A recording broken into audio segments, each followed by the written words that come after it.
We're celebrating a big anniversary this year, 30 years since the first Spectrum auction. For our industry, that auction changed everything. You can trace our innovations from PCS to 5G back to that milestone. Today, we stand here, 74,000 licenses later, more than $200 billion in revenue, a Nobel Prize, an Emmy, and a successful U.S. policy exported around the globe. 100 countries and counting have sold Spectrum licenses. Let's listen to the key figures who made it possible. It is the first time in human history that the vast majority of humanity has actually been able to get access to all the information available on the planet. Was this all envisioned in the spring of 1994? It actually was.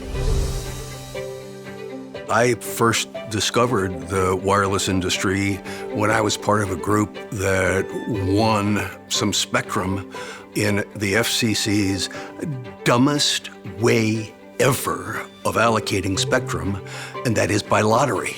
The dentists and flight attendants and crazy entrepreneurs like me weren't in it with the vision of building the wireless future, and it wasn't until the auction process and, hey, let's let the market resolve this, that we really got some sanity. It was 1993 when Congress first authorized auctions. It was a time game theory was being brought into economics. The FCC was trying to figure out what kind of auction to use. They made extensive references to my theoretical work. The key thing that the team wanted to do was to have an auction that would find the minimum efficient price, because we knew that whoever bought that spectrum would have to then go and finance the build-out of the wireless systems. And if they overpaid, it would not be economic to build the network. The big event was this auction of the basic blocks that would be composing the cellular industry that would be created more or less from scratch. When the first auction happened, it was so exciting. I was pretty sure that I had the theory right, but I wasn't at all sure that the FCC software would work. So I was very nervous about it and was sitting there cheering in the background when it succeeded. It soon became absolutely clear that there just was going to be one headline. How big was the check?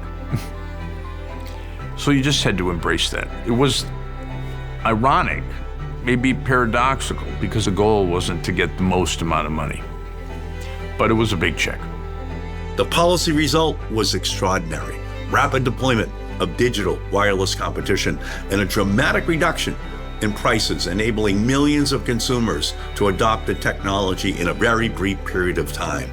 There's a solid case to be made that spectrum auctions are the most successful policy innovation, not just in the history of the FCC, but in the history of the United States.